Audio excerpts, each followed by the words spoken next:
Hello and welcome to Haunting TV. I'm Jeanette, your host and mistress of the dark corners of the web, and you are watching The Spider's Nest. Tonight's episode, we will be exploring the work of Joanna Parypinski in her novel Pandora. Edna hadn't left her house in weeks. The refrigerator was almost empty, a few molding takeout boxes filling the spaces where groceries should have been. All bottles were gone.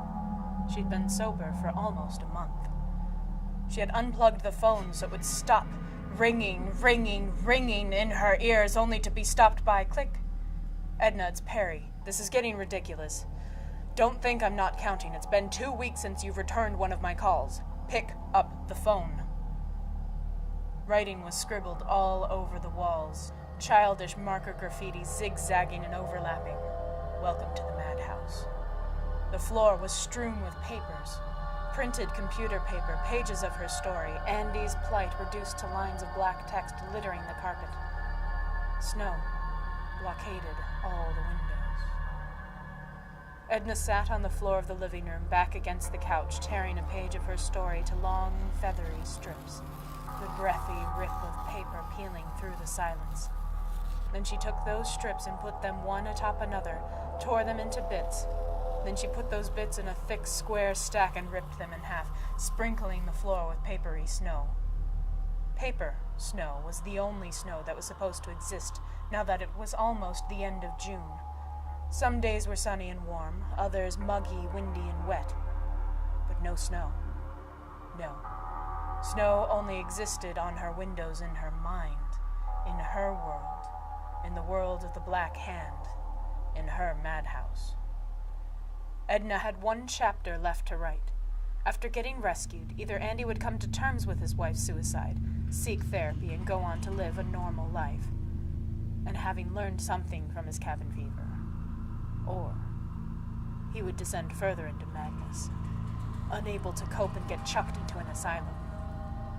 Edna wasn't going to kill him. That would be letting him off too easy. "What am I going to do with you, handyman?" she asked the page she had swept up from the floor, tearing a strip slowly.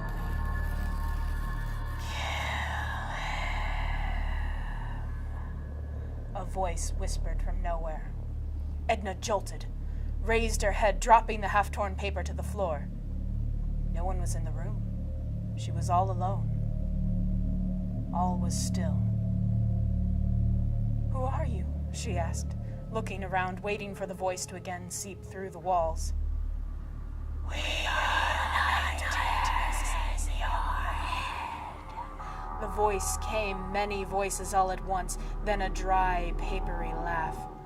Cold sweat prickled the back of Edna's neck.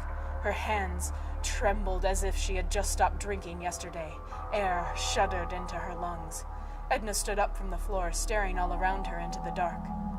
Slowly, she crept down the hallway, barely breathing. Her eyes widened as far as they would go. The hallway stretched before her like taffy. When she opened her bedroom door and stepped inside, heart racing, palms slick with sweat, she was no longer in her house. A dark sky hovered above as skeletal trees stretched their craggy branches out to one another, arching brown limbs over a mess of tangled grass.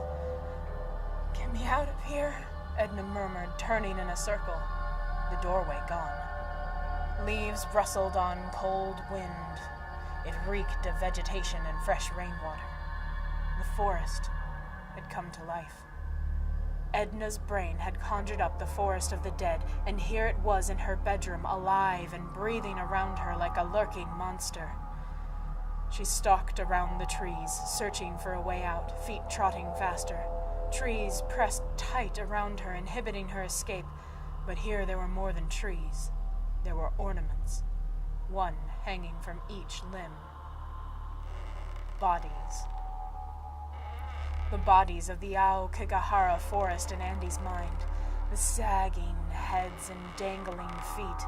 The hands flopping lifelessly at their sides. The bloated tongues lolling from parted lips. The necks drooping and twisted around knots of thick, snake-like rope. "Get me out. Get me out," she repeated dumbly, hardly aware she was saying it. Jesus fucking Christ, get me out of here. She turned, almost ran into a corpse hanging from the tree behind her, his gray face like wet clay. She recognized him. The old man was Samuel Mason.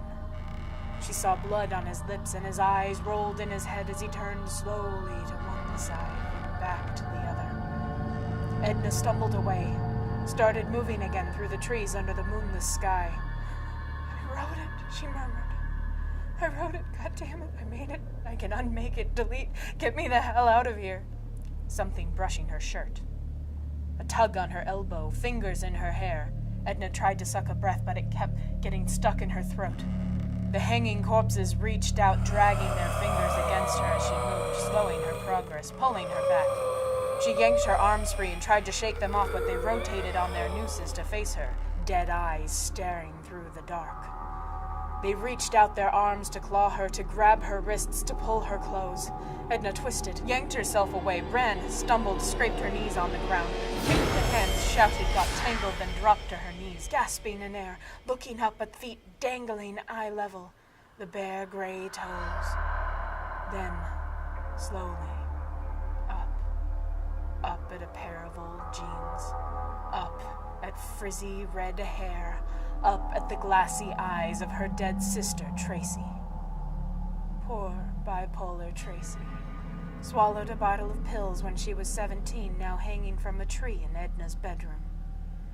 Edna's face felt like a mask stretched too tight over her skull. Her hands were numb rubber gloves, her heart an angry drummer in a heavy metal band. She stared up at her dead sister, completely still, pale white, ghost white. Tracy's eyes snapped open, and her mouth curled into a smile. Edna saw milky marbles in her sockets and vampire teeth in her gums. She screamed. She screamed as she leapt to her feet. She screamed away through the forest. She screamed through the open door that appeared as she fell into the hallway, and she screamed all the way home. When she returned to the computer room where her story stared, smiling up at her, the thing that was supposed to keep her sane, she was still screaming. If you would like to purchase a copy of Pandora, you can do so on Damnation Books, Amazon, or Barnes & Noble. To read more of Joanna's dark fiction, you can find it on joannaparypinski.com or by liking her Facebook page. You'll find the links to all of these in the description below. This is Haunting TV. I'm Jeanette. And make sure to subscribe so you can see more of The Spider's Nest. Until next time, see you in your